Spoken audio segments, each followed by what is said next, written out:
Hello, everyone. My name is Gregory, and this is the view from out here. This essay is called Otherwise Law Abiding, and it's from 2007.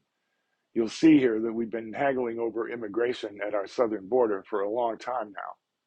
The main reason for that is that the Republican Party is using illegal immigration to instill fear and outrage in the voting public in order to get them to the polls because they can't seem to get voters interested in their authoritarian fantasies about how a government should be run.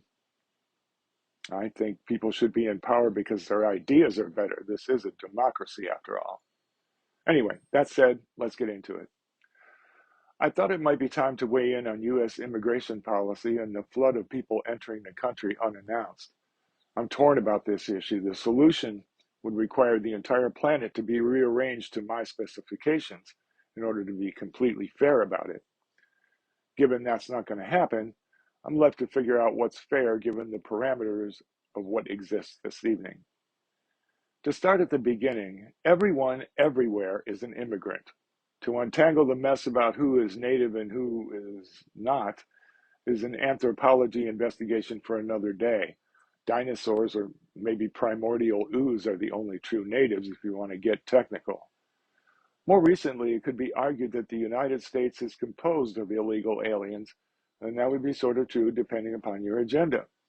If you are a Mexican or a South American living in the US without documentation or citizenship status, you might take the position that the government issuing said documentation is illegally occupying this land itself. If you were a European immigrant who was born here, you might say that part of the US was purchased from Native Americans, part was conquered and claimed by force, part was conquered and claimed by France and subsequently sold to the US. But suffice it to say that both perspectives can be legitimately argued. My issue about immigration is removed from the arguments about how the US government came to power. The history of humanity is rife with conquest. Societies come and go by force, and they always have. Personally, I'd set it up as a global village, but that too is a discussion for another day. Suffice it to say, for the purposes of this discussion, that the United States is a sovereign nation and has the right to control its own borders. That's the reality of what we're living with. There are people all over the planet who want to come here to seek a better life. If you live in Darfur or India or Paris, for example, you have to wait in line to get into the US because you're so far away. If you're from Mexico or South America, you can cut in line ahead of all others and steal entry into the US because you're close enough to just walk in unannounced. It's not fair. It's stealing citizenship from equally worthy people who simply live further away. Next, the argument about illegal immigration is that illegal aliens do jobs that Americans just won't do. Therefore, they should be allowed to stay legally despite laws against it. I'm not buying that line of thinking, and the reason is because in my youth, I actually did those jobs myself. I did them for free, too. It was what my family at the time did, and as a member of that family, so did I. The fact that corporate agribusiness has taken over from small family farms, which 100 years ago was the bedrock of the U.S. economy, plays into the immigration puzzle.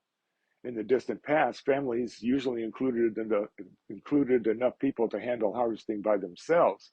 If they couldn't, farms would pool their families together with a few other nearby farms to create a labor force that would move from farm to farm within the group to get the job done collectively. I was a member of one of those labor collectives when I was a kid living in foster farms in rural Michigan. Today, agribusiness makes collective harvesting like that impossible. In addition to that, these overblown farms are no longer supplying just local markets. They're supplying global markets as well now. That means that government subsidies and cheap labor are essential. Otherwise, the food on our kitchen table would be cost prohibitive. So the government provides agribusiness with welfare to contain the prices of food to a level that most Americans would be able to afford. As an adult, I can no longer do those jobs because I'm living in a city and thereby I'm too busy trying to support myself, and that can't be accomplished with the money being paid for those jobs. Just for a second, imagine what a potato would cost if the men and women harvesting them were paid a living wage for doing so. This argument makes me angry because it is so blatantly about taking advantage of Mexicans and South Americans who are accustomed to a much lower standard of living to establish a new version of slavery. This is so obviously slavery 2.0 that I just want to stand up and slap somebody. While we're arguing about this, one of the built-in costs of slavery 2.0 to U.S. citizens is healthcare, the most expensive type of healthcare in the world, to be exact, emergency rooms at U.S. hospitals. It has become a cost of doing business that affects every taxpayer in America by increasing the cost of healthcare for everybody. But Gregory, these undocumented workers have been quietly working hard and paying taxes like Americans, yet do not reap the benefits of citizenship. First of all, I object to the term undocumented workers. This is a political language change for illegal alien, and its intent is purely political manipulation. I'll talk about changes to our language and that political parties use to change the meaning of words to disguise what they actually mean elsewhere in these pages, but you can tell which political party a person belongs to by the term they use. If you're a Democrat, you say undocumented worker, and if you're a Republican, you use illegal alien. But Gregory, these people are not criminals. Aside from this one little crime, they are law-abiding people whose only crime is wanting a better life for their families. In other words, other than breaking the law, these people are good law-abiding folks. Using that yardstick, so is every inmate in any U.S. jail or prison. Just because an illegal alien has been here for years and has otherwise behaved does not mean that they are suddenly obeying the law. Every day that an illegal alien remains in the country without documentation, that individual continues to break the law. Let's not kid ourselves about this. This is ongoing criminal activity. The only way to stop committing the crime is to return to the last legal residence. Until the law is adjusted to say that entering the U.S. or remaining without authorization is not against the law, it is an ongoing crime regardless of the motivation for committing it. It's not like there are no alternatives to entering the U.S. without authorization. There are visas specifically designed to allow these workers to enter the U.S. legally for the purpose of doing these jobs. Just the term undocumented worker is a mask to disguise what the people we're talking about actually are, illegal aliens. It's also not like the United States is miserly about opening our borders to a widely diverse cross-section of the world's cultures.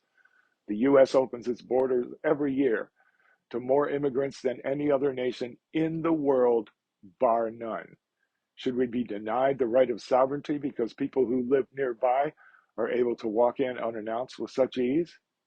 Everything about the subject of illegal immigration looks unfair to me, and I'm not having it for that reason. Every American is expected to obey the law, and there are consequences for not doing so. My question is, should people living here against our will be exempted from the consequences of breaking the law because there are so many of them and it's so easy for them to enter without authorization? Finally, if we can't or won't enforce the laws we have, we should change them until we can. If we fail to do so, like it or not, we are chipping away at the rule of law, the very foundation of what holds us together as a nation. Okay, please don't forget to like and subscribe, and don't forget about the books that I have for you. You'll find links to them in the comments section. And that's what I have for you today. Meanwhile, much love.